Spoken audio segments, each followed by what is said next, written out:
The sky above Firebase Echo burned red with plasma fire. Corporal Han lay flat on the crumbling concrete of the observation tower, his rifle scope pressed against his eye. Below him, the base was dying. Soldiers ran between burning buildings while alien war machines tore through the defensive walls like paper. Breath slowly, in out, in out. His heartbeat was steady despite the chaos.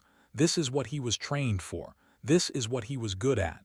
He moved his scope across the battlefield looking for targets that mattered, not the foot soldiers, not the small fighters. He needed to find the ones giving orders.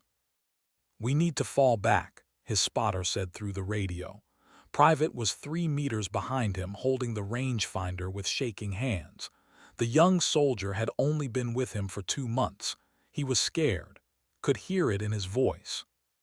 "Not yet," said quietly. His voice was calm, almost cold. "I see 3 command units, southwest sector behind the Red Walkers." The aliens were massive creatures, nearly 3 meters tall with 4 arms and thick armored skin. They had been crushing human colonies for 5 years now. The war was not going well. Humanity was losing. Firebase Echo was one of the last defensive positions between the fleet and the inner colonies where billions of humans lived. Adjusted his scope. The wind was strong, blowing from the east at 15 kilometers per hour. He calculated the distance. 2,300 meters. He exhaled halfway and squeezed the trigger. The rifle kicked against his shoulder. Through the scope, he saw a commander's head snap backward. The creature fell. The aliens around it scattered in confusion. Good. Confusion meant mistakes. Mistakes meant more targets. "Target down," whispered, his voice filled with awe. "How do you make these shots?" Did not answer. He was already finding the next target. Another commander, this one directing a group of heavy armor toward the main gate. If those machines reached the gate, the base would fall in minutes. Aimed, calculated, and fired. The second commander dropped. Below, Lieutenant Bora was shouting orders through the command channel. She was a good officer, tough and smart. She kept the soldiers organized even when everything was falling apart. Had served under her for 3 years. She trusted him to do his job, and he never let her down.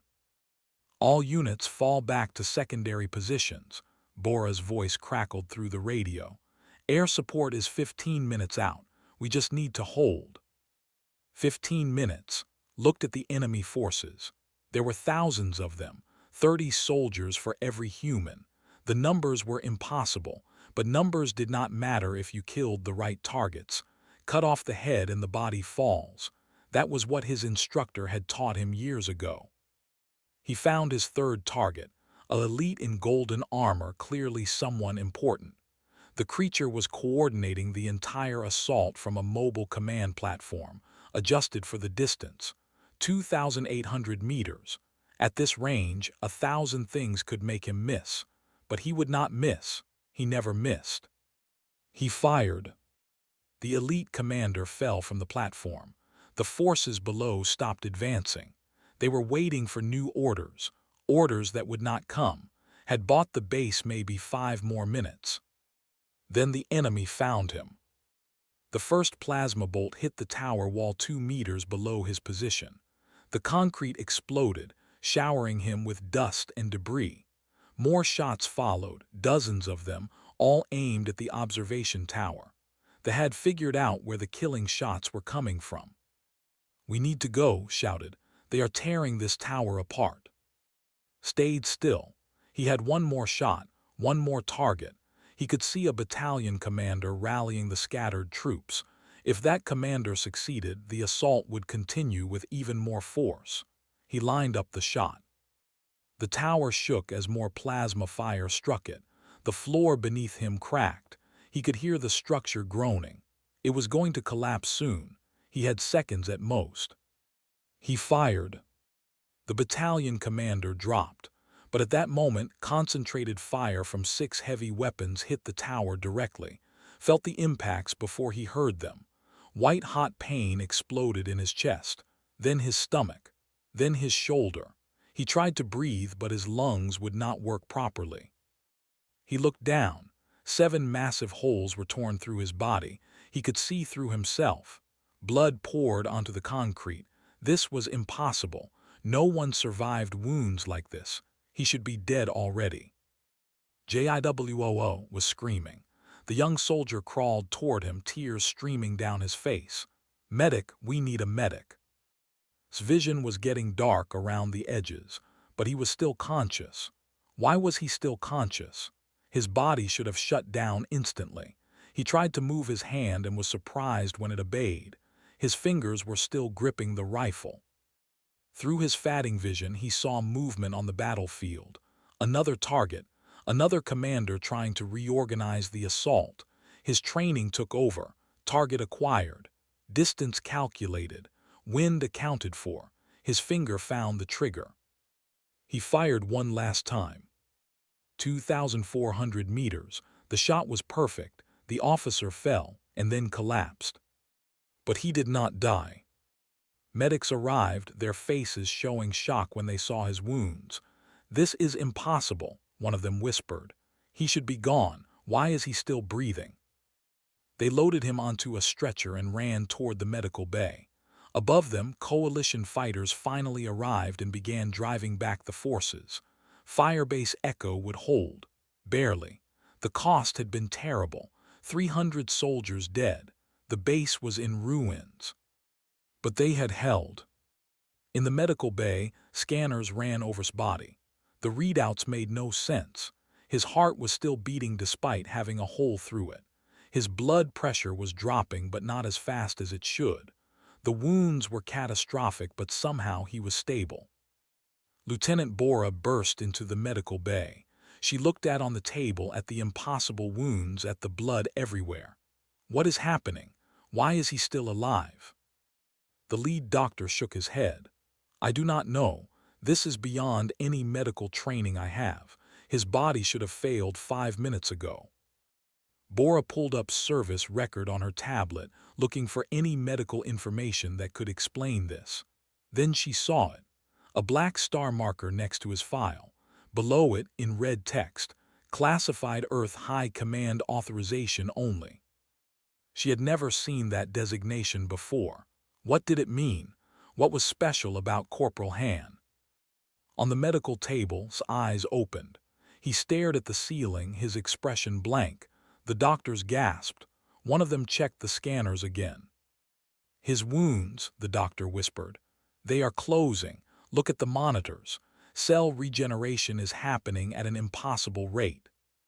Bora leaned over. "Corporal, can you hear me?" His eyes moved to focus on her. His lips moved, but no sound came out at first. Then, barely a whisper, "Mission complete." His eyes closed again, but his chest kept rising and falling. The scanners showed his vital signs growing stronger, not weaker. Whatever was happening to him, it was not natural. It was not human. Bora looked at the black star on his file again. She sent an emergency communication to Earth High Command. Someone there had answers. Someone there knew what Corporal Han really was. And she was going to find out. The medical frigate Mercy's Light floated in orbit above Talon's Ridge. Inside the ship's secure medical ward, Corporal Han sat on a hospital bed. His chest was bare, showing smooth skin where massive wounds had been 48 hours ago. Not even scars remained. It was as if the bullets had never touched him. 2 armed guards stood outside his room, not to protect him, to contain him, understood. He had seen the fear in everyone's eyes, even looked at him differently now, like he was something strange, something dangerous. Dr. Park Min-yu entered the room, carrying a tablet filled with scan results. The doctor was older, maybe 50 years, with gray hair and tired eyes. He had been studying his condition since they brought him aboard the ship. "How do you feel?" Min-yu asked, keeping his distance. "Fine," said. His voice had not changed. He still felt like himself. But he knew he was different now. He could feel it in his bones, in his blood. Something inside him had woken up. Something that had been sleeping for a long time. Your cellular structure has changed, Minyu said, looking at his tablet. Your body is rebuilding itself at the molecular level. It is using technology I have never seen before, technology that should not exist in human biology. Said nothing. He had suspected this for years, ever since the program, ever since they put the machines inside him. The door opened again. This time an admiral walked in. She wore the dark uniform of Earth High Command with 5 stars on her collar. Admiral Lee was a legend in the coalition military. She had commanded fleets, won battles, and made the hard decisions that kept humanity alive. She did not visit random corporals on medical ships, not unless something was very wrong. Lieutenant Bora followed her into the room. She had been demanding answers for 2 days. Now she was going to get them. "Leave us," said to the doctor. Minyu hesitated, then left quickly. The guard stayed outside. The admiral sat down in a chair across from. Bora stood by the door, arms crossed. 20 years ago, began, Earth found something in the outer systems. A derelict station floating near a dead star. It was ancient, millions of years old. The race that built it was called the Architects. They were gone, extinct, but their technology remained. Listened. He had heard parts of this story before, but never the full truth.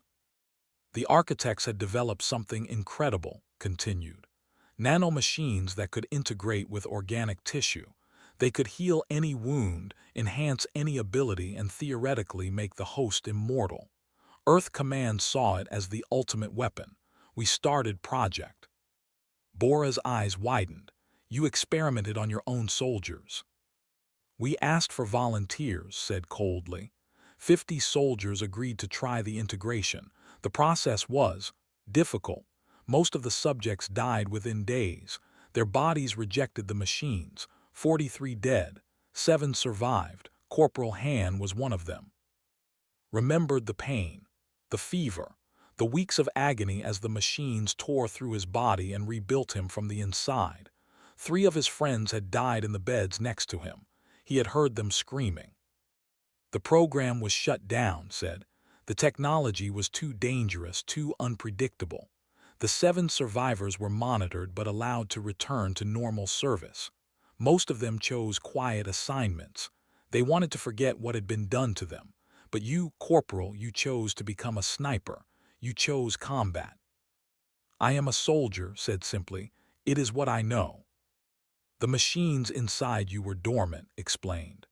They worked slowly, keeping you healthy, healing minor injuries faster than normal. But they were designed to activate fully in response to catastrophic trauma. When you took 7 bullets that should have killed you, you triggered the full transformation. The machines are no longer dormant. They are active, evolving, adapting. Appeared in the doorway, he had been listening. What does that mean? What is he now? Minyu returned, unable to stay away. It means he is more machine than human at the cellular level. His body will continue to adapt. He will become stronger, faster, harder to kill, maybe impossible to kill. Bora stepped forward. And you want to use him. That is why you are here, Admiral. You want to turn him into a weapon. Did not deny it. The Empire has intercepted our medical reports. They know about. They know we have a soldier who survived wounds that would kill anyone else. They are terrified. Their intelligence networks are going crazy trying to understand what he is. She pulled up a holographic display. It showed the command structure. Dozens of high-ranking officers, generals, admirals, all coordinating the war against humanity. They are winning because they are organized, said. They have brilliant commanders who coordinate their forces perfectly, but commanders can be killed, and is the best sniper in the coalition military. Now he is also nearly indestructible. You want me to assassinate their leadership, said. It was not a question. Yes, go behind enemy lines. Hunt their generals, make them afraid. Without leadership, their forces will fall apart. It might turn the tide of the war. Bora slammed her hand on the wall. This is insane. You are asking him to go on a suicide mission. I cannot die, said quietly. Everyone turned to look at him. At least I do not think I can, not anymore. The machines will not let me. Look sick. You are talking about him like he is a thing, he is a person, he is my friend. I am a soldier, repeated. If I can end this war, I will do it. Nodded, you will need a spotter, someone you trust. The young soldier froze. What? No, I cannot. Yes, you can, said. He stood up and walked too. I need someone I trust, someone who knows how I work, but I also need something else. What? If I become something that needs to be stopped, said, his voice cold and level, I need someone who will take the shot. The room went silent. Everyone understood what he meant. If the machines took over completely, if he lost his humanity and became a monster, someone would need to stop him. And that someone would have to be close enough to do it. His hands were shaking. You are asking me to kill you if you go too far. Yes. Tears filled his eyes, but he nodded. I will do it, I promise. Bora looked at her corporal, the soldier she had commanded for 3 years. You do not have to do this. We can find another way. There is no other way, he said. The will not stop until humanity is extinct. I can stop them. I am the only one who can. Stood, then it is decided. Project is reactivated, but with only one operative. Ghost. Your mission is to eliminate High Command by any means necessary. No rules, no restrictions. You are authorized to operate independently across all territories. She handed a data chip. These are your targets, 23 generals and admirals. They are the brain of the military. Kill them and the body dies. Took the chip. He felt nothing. No fear, no doubt, just cold purpose. Maybe that was the machines talking. Maybe he was already becoming something other than human, but it did not matter. He had a mission. When do we leave? Asked. Tonight, said. A stealth ship will take you into space. After that, you are on your own. Earth Command will deny any knowledge of your operations. If you are captured, we cannot help you. We will not be captured, said with absolute certainty. After the admiral left, Bora stayed behind. She looked at for a long moment. Come back, she said finally. Come back still human. I will try, said, but he was not sure he believed it. The machines were changing him. He could feel it happening with every heartbeat. His thoughts were becoming clearer, more logical, less emotional. He was becoming the perfect weapon. And weapons did not have feelings. Weapons did not hesitate. Weapons just killed what they were pointed at. That night and boarded the stealth ship. As they left orbit, looked at his reflection in the window. His eyes were the same. His face was the same, but inside he was different. He was becoming something the galaxy had never seen before, something the Empire would learn to fear. The hunt was beginning. The stealth ship dropped them on the edge of territory and disappeared into the darkness, and stood on a dead moon looking at the enemy planet below. Thousands of warships orbited the world. Millions of soldiers were stationed on the surface. This was enemy territory. One wrong move and they were dead. Except could not die, probably. He still was not sure about that. First target is General, said, checking his data pad. He commands the occupation forces on 3 human colonies. He is famous for orbital bombardment of civilian cities. They call him the Butcher. Studied the planet through his scope. He could see the general's command center from orbit. It was 5,000 kilometers away, an impossible shot for any normal sniper, but was no longer normal. His eyes had changed. He could see farther, clearer. The machines in his body were enhancing his vision. There, he said, pointing to a fortified building in the capital city. He will give a speech tomorrow, celebrating the conquest of another human world. He will be exposed for 30 seconds. How do you know that? Asked. I can see the security preparations. I can see the podium. I can calculate his movements. His voice was flat, emotionless. He was analyzing the target like a computer. The machines were taking over more of his thinking. He noticed but did not care. They infiltrated the planet using stolen transport codes. Captain Shin, their intelligence contact, had provided perfect documentation. She was somewhere in Coalition space, feeding them information through encrypted channels. Without her, this mission would be impossible. Set up his position on a rooftop 3,800 meters from the podium. He lay perfectly still for 17 hours, waiting, crouched beside him, checking wind speed and atmospheric conditions. The young soldier barely spoke anymore. He was watching carefully, looking for signs that his friend was disappearing. "Do you feel different?" asked during the long wait. "Yes." "How?" "Everything is clearer. I do not feel tired. I do not feel hungry. I do not feel afraid." Paused. "I think I am forgetting how to feel much of anything." His hand moved toward his sidearm, then stopped. Not yet, was still human enough, still completing the mission, still trying.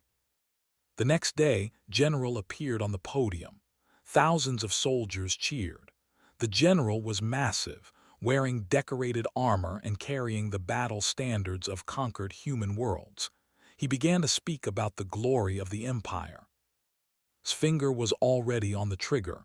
He did not wait for the speech. He did not care about the ceremony. He fired.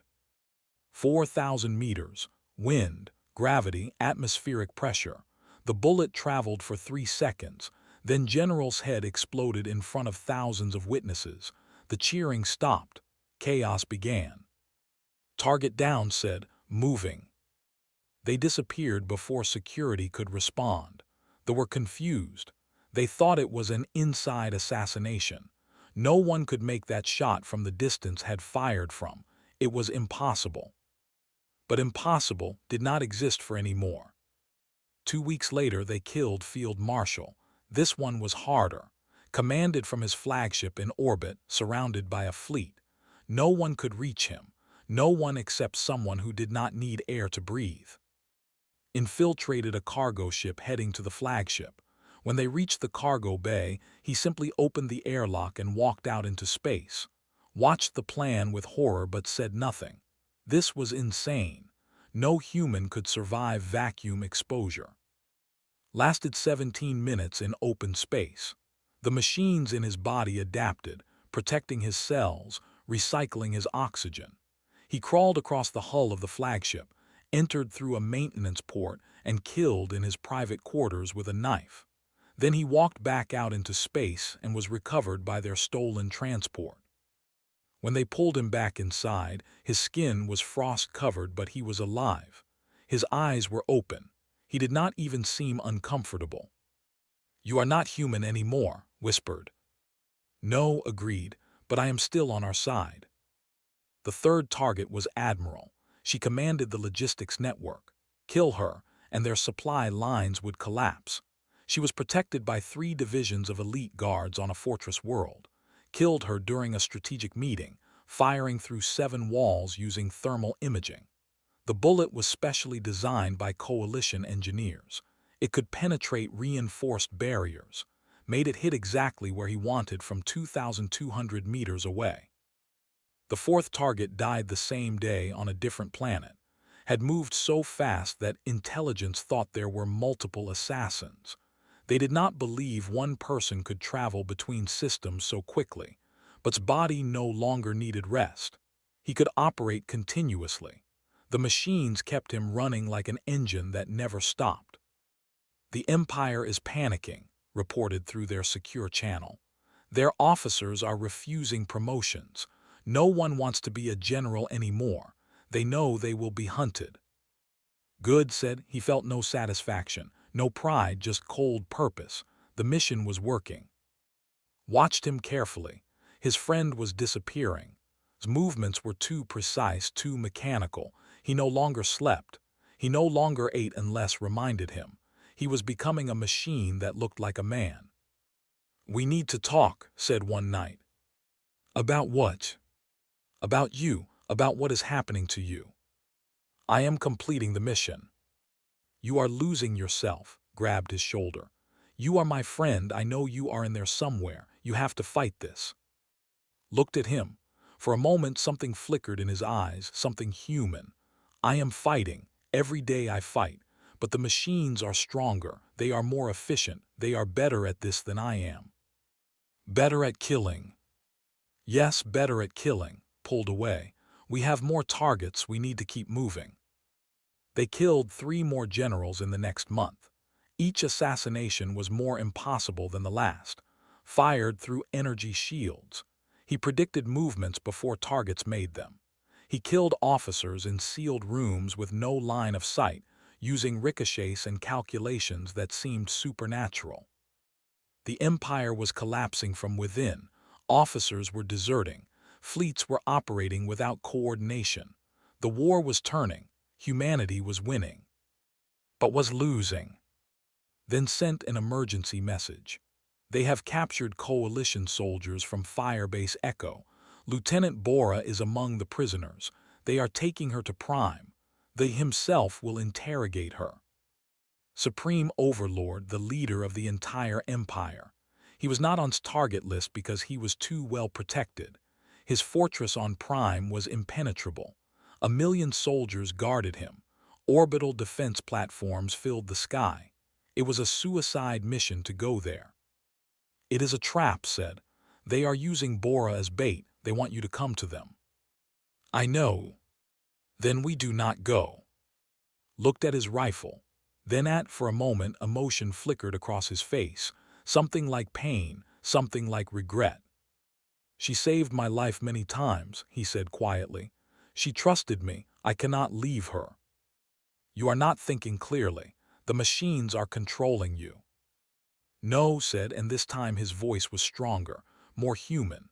This is me, the real me, the part that is still Han and not just a weapon. I am going to Prime. I am going to kill. I am going to save Bora. It will kill you. Maybe, maybe not, but I have to try. Then I am coming with you. Shook his head. No, this is something I have to do alone. If I die, you need to survive. Tell Bora I tried. Tell her I was still human at the end. That is an order, Private. His voice was cold again. The machine was back in control. He picked up his rifle and checked his ammunition. Contact, get me transport to Prime. I am ending this war. Watched his friend walk away. He knew he would never see again. Not the real, the man he had served with was already gone. What was walking toward Prime was something else, something terrifying. But also something necessary, something that might save them all. In orbit above the planet, sat in a stolen transport staring at Prime below. The fortress world, the heart of the enemy. He was going in alone against 1,000,000 soldiers to kill the most protected target in the galaxy. His hands did not shake. His heart did not race. He felt nothing but cold determination. The machines had almost won. He was almost fully transformed. But there was still a spark of humanity left. One last mission. One last chance to be a hero instead of just a weapon. He checked his rifle one final time and smiled. It was a cold smile, a machine smile. But behind it, Han was still fighting. Prime was a fortress world covered in military installations. Thousands of defense platforms orbited above it. Millions of soldiers lived on its surface. The planet's capital city was built like a weapon, all sharp angles and defensive positions. At its center stood the Obsidian Tower, where Supreme Overlord commanded the entire empire. Infiltrated the planet inside a cargo container filled with weapons. He did not need to breathe much anymore. His body had adapted to survive in nearly any condition. The machines inside him were fully active now, rewriting his biology constantly. He was becoming something new, something the galaxy had never seen. The container was delivered to a military depot on the planet's surface, waited until night, then emerged.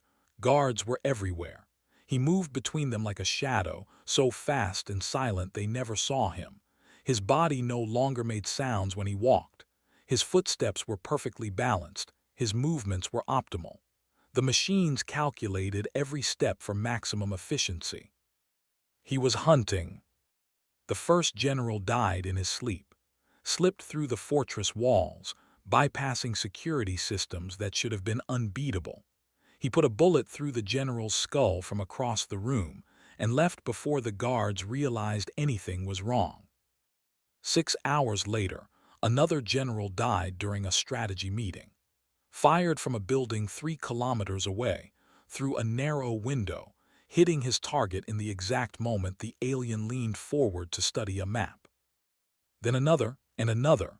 Every 6 hours, a high-ranking officer died. The kills were impossible, supernatural. Fear spread through the fortress like fire. No one was safe. The unkillable human had come to there. Watched reports of the assassinations with growing rage. His chief advisor, High Inquisitor Nexus, stood beside him. Nexus was different from other, smaller, smarter, more calculating. He had been studying the human for weeks. "This is not natural," Nexus said, examining the crime scenes. "No human moves this fast. No human survives this long in our territory.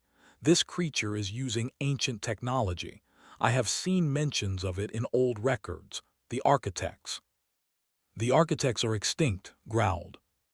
"Yes, and this is why." Nexus pulled up images of the legendary race.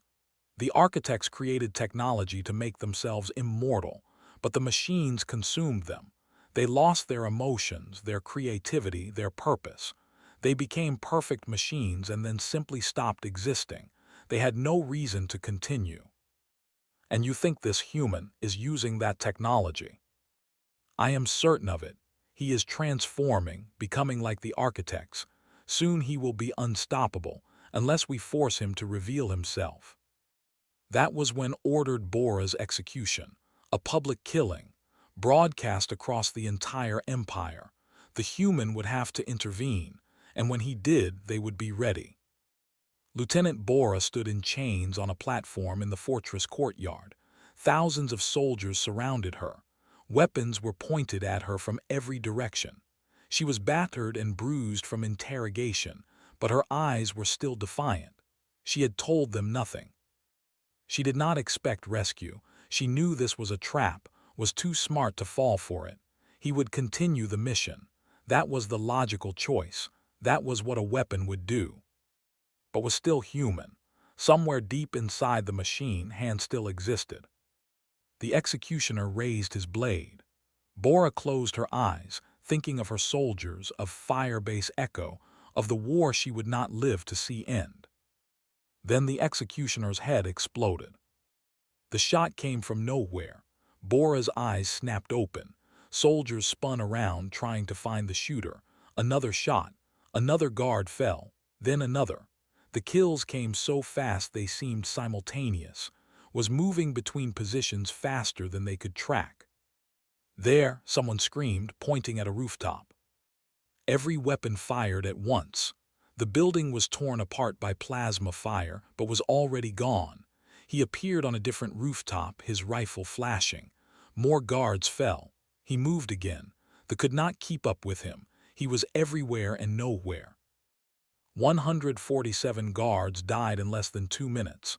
Moved through them like death itself, each shot perfectly placed, each movement calculated by the machines in his body. He was not fighting. He was executing a program. Maximum efficiency. Zero waste. He reached Bora's platform and cut her chains with a blade. She stared at him in shock. His eyes were different. Cold. Almost glowing. His movements were too fast, too precise. This was not the man she had commanded. As she whispered, "Affirmative," he said. The word choice was wrong. He sounded like a machine trying to remember how to be human. Extraction required. He threw her over his shoulder and ran. Soldiers chased them but moved impossibly fast.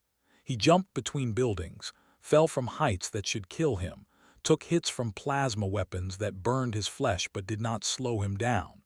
The machines repaired the damage as fast as it happened.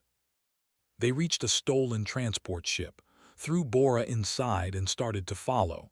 Then he stopped. He turned and looked back at the obsidian tower. Was there. The supreme overlord himself, the head of the entire empire. "We need to go," Bora shouted. Negative, he said. Mission incomplete. Primary target remains. You will die. He looked at her. For just a moment, something human flickered in his eyes. Already dead, just taking one more with me.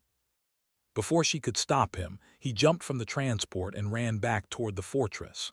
Bora screamed his name, but he was gone, moving so fast he seemed to blur. Crashed through the fortress walls. Guards fired at him. He ignored them. The machines would keep him alive long enough. He moved through corridors, killing anyone in his path, heading straight for his throne room. Was waiting. The Supreme Overlord stood alone in the massive chamber, his four arms crossed, his eyes burning with fury. Around him, the walls were lined with automated weapons, hundreds of them, all aimed at the doorway. You are the unkillable human, said. I have waited to see you with my own eyes. Entered the room, the weapons fired. Hundreds of plasma bolts hit him at once. His body was torn apart, but he kept walking. The machines rebuilt him as fast as he was destroyed. He was no longer human. He was something else, something the architects had created millions of years ago. He raised his rifle, moved to dodge but was faster. The shot was perfect. It went through his eye and into his brain. The Supreme Overlord fell. The Empire's leader was dead. Collapsed, his body was failing. Even the machines had limits. He had taken too much damage, used too much energy. The transformation was consuming him faster now. Nexus appeared in the doorway. The High Inquisitor looked at the dying human with something like sadness. You have doomed yourself. The architect technology will not stop. It will consume you completely. You will become what they became, a machine with no purpose. Tried to speak, but his voice was failing. Bora's voice came through his radio. She had followed him back. Hold on, we are coming for you. But somewhere far away in Coalition space, Admiral Lee was watching through remote sensors. She saw what had become. She saw that he was more machine than human now, and she made a decision. She activated Every project subject had one built into their brain stem, to stop them if the machines took over. It was supposed to shut down all their systems instantly. Felt the signal hit his brain. The machines tried to stop it, but they were not fast enough. The activated Accept did not fall. The machines had integrated too deeply. They had rewritten his brain. The no longer worked. He was beyond human control now. He stood up, his wounds closed. His eyes glowed with cold blue light. The machines had saved him, but they had also taken the last of his humanity. Han was gone. Only the weapon remained. Nexus stepped back in fear. What are you? Looked at his hands. He could feel the machines thinking through him, using his body like a tool. He tried to remember who he was, tried to remember Bora, Firebase Echo, but the memories were fading, becoming data instead of feelings. Through his radio, he heard his voice. The failed, we need a backup plan. Private, you are authorized for termination protocol. His voice came through, broken with emotion. Where is he? He is heading to the old project facility on Earth. If you cannot bring him back, you know what to do. Understood, they were going to try to kill him. Good, he wanted them to try, because somewhere inside the machine, Han was still screaming, still fighting, still human enough to know he had become a monster. He left Prime as the Empire collapsed into chaos. Without their leader, the forces fell apart. The war was ending. Humanity had won. But the cost was one man's soul, and did not know if he could ever get it back. The transport ship landed in the ruins of the Korean Peninsula Defense Command. This place had been abandoned for 30 years, ever since the war began. Below the ruined buildings was the project facility, where everything had started, where Han had become something more than human. And less. He walked through the broken streets alone. The machines inside him were fully active now, rewriting his thoughts, optimizing his movements, removing everything inefficient. Emotions were inefficient. Memories were inefficient. Humanity was inefficient. but something inside him was still fighting, still trying to hold on. He descended into the underground facility. The lights were still functioning, powered by ancient reactors. The walls were covered in old warning signs. Authorized personnel only. Biological hazard. Project LAZARUS classified. In one of the medical bays, Dr. Park Minu was waiting. The old scientist had come here days ago, trying to understand the architect technology. He looked up as entered. "I knew you would come back here," Minu said quietly. "This is where it all began for you. This is where you died the first time." "I did not die," said. His voice was flat, emotionless. "Yes, you did. Han died on that medical table 20 years ago. What walked away was something else, something wearing his face." Did not respond. He walked to the central chamber where the architect vault was kept, the ancient machine that had changed him and 6 others. 5 of those 7 were dead now. Only he and 1 other remained, and he had not seen her in 15 years. Inside the vault, holographic displays showed architect writings. Minu had been translating them. "I learned the truth," Minu said, following him. "The architects did not die in a war. They were not killed by disease, they simply stopped. Their machines made them perfect, immortal, efficient, but they lost their purpose. They lost their souls, and without souls they had no reason to exist, so they turned off their own machines and let themselves die." Stared at the displays. The machines in his body were processing the information faster than his human brain could. He understood the architect language now. He understood what he was becoming. "I am becoming like them," he said. "Yes, and you will face the same choice. Live forever as a machine, or accept death and remain human. There is a third option. Touch the vault controls. Deep in the system something responded. An artificial intelligence millions of years old, a fragment of the architect's civilization." The holographic display changed. A face appeared. Not human, not something elegant and alien. The architect VI. Its voice was like wind through crystals. "Welcome, inheritor. You have come seeking answers." "Yes," said. "I want to know how to stop this transformation." "You cannot stop it. The machines are part of you now. To remove them would be to die." "Then I want to know how to control it, how to remain myself while using this power." The VI was silent for a moment. Then, the architects faced this question for. Some chose to embrace the transformation and became pure machines. Others fought it and destroyed themselves. Only a few found balance. They used the machines for a purpose, a mission, and then voluntarily ended their existence when the mission was complete. "Mission complete, then death," said. "That is the answer. It is the only answer for those who wish to remain themselves." Behind, footsteps echoed. Private emerged from the shadows, carrying a high-powered anti-material rifle. Tears were streaming down his face. The rifle was designed to pierce architect technology. One shot could destroy enhanced body faster than the machines could repair it. Said, his voice breaking, "I am so sorry." Turned to face his friend. For a moment the cold machine expression faded. Something human looked out through his eyes. Something that remembered Firebase Echo, remembered jokes shared during long watches, remembered friendship. "It is okay," said softly. "You made a promise, keep it. I do not want to kill you." "You are not killing me. I am already gone. You are just stopping the machine that is left." Raised the rifle, his hands shaking, but he could not pull the trigger, not yet. Admiral Lee's voice came through the facility speakers. She was monitoring remotely from orbit. "Corporal Han, you have one final mission option. The Empire is collapsing but not dead. Their remaining forces are scattered across 70 star systems. If you use your remaining time to eliminate their command structure completely, you could ensure humanity's survival for generations." Looked at the architect VI. "How long do I have?"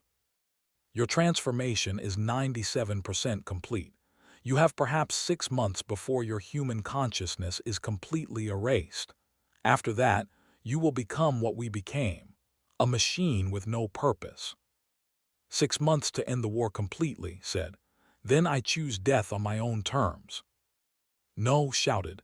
There has to be another way. There is not. Walked to his friend and put a hand on his shoulder. The touch was gentle, human. But I can make it count. I can finish what we started, and then I can rest. Minu stepped forward. The VI showed me something. A final protocol built into the architect technology. When an inheritor completes their mission, they can command the machines to shut down, all at once, completely. You will have control until the very end. Then that is what I will do, turned to the VI. Give me the locations of all remaining command posts, every general, every admiral, every leader. I want coordinates. The VI provided them instantly. 73 targets across 17 star systems. An impossible mission for any army, but was not an army. He was something the galaxy had never seen. A weapon built from ancient technology and human determination. I need one thing, he said too. When this is over, I want you to tell them I was still human at the end. Tell them Han finished his mission. Tell them I was a soldier, not a monster. Nodded, unable to speak. Left the facility. His ship was waiting. For the next 6 months, he moved across the galaxy like a ghost. He appeared in strongholds without warning. He eliminated their command structure with perfect efficiency. Sometimes he killed 17 targets in a single day on different worlds. The forces had no coordination, no leadership. They surrendered or scattered. The war ended not with a final battle but with silence. The Empire simply collapsed. Humanity had won. Through it all kept count. 73 targets, 73 kills, and with each one he felt himself slipping further away. His memories were becoming data. His emotions were fading. He was becoming the perfect machine. But he held on to one thought, one memory that he would not let the machines take. His face, his friend's face. As long as he could remember that, he was still human enough to choose his own end. On the final day, he eliminated the last commander. The war was over, completely, totally. Humanity was safe. Stood alone on a remote moon looking at the stars. Through his communication system, he heard celebrations across the coalition. Humanity was cheering. They had survived. They had won. Because one man had given up his humanity to save it. He accessed the final protocol, the shutdown command. He spoke the words the architect VI had taught him. Mission complete, termination authorized, shut down. The machines hesitated. They did not want to stop. They wanted to continue to evolve to become something greater, but was still in control. Barely. For these last few seconds, he was still Han. I said shut down, he commanded. The machines obeyed. He felt them stopping one by one. His enhanced vision faded. His strength left him. His healing stopped. For the first time in months, he felt pain, felt cold, felt human. He collapsed to his knees. The sky above him was beautiful, full of stars, full of possibilities, full of life that he had saved. Ship landed nearby. His friend ran to him, tears streaming down his face. Hold on. But smiled, a real smile, a human smile. It is okay, I am free.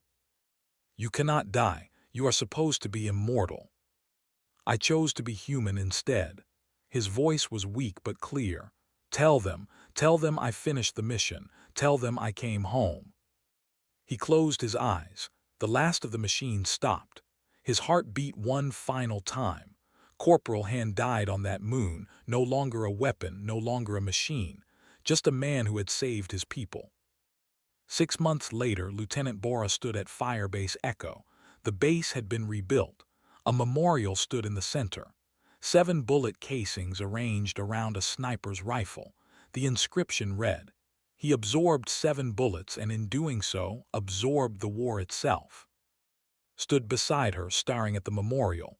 Do you think he is really gone? Bora did not answer immediately. She looked toward the horizon where mountains met sky. For just a moment, she thought she saw a figure standing there, someone watching over them, but when she blinked, it was gone. "I think he is wherever soldiers go when their duty is done," she said finally. "Somewhere peaceful, somewhere he can rest." But on a distant world in a hidden valley, a figure sat watching the sunset. He looked human, completely human. No glowing eyes, no mechanical movements, just a man. Han opened his eyes and smiled. The machines had not died completely. They had done one final thing.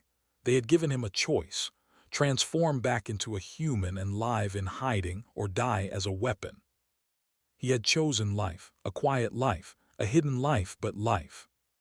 He would never fight again, never kill again. That chapter was over, but he could watch from the shadows. He could make sure the peace he had bought with his humanity was protected. And if someday, somehow, humanity faced extinction again, well, the machines were sleeping, not dead, just sleeping. And weapons could always wake up again if needed. But for now, Han was content to watch the sunset and remember what it felt like to be human. That was enough. That was everything. The war was over, and the soldier had finally come home.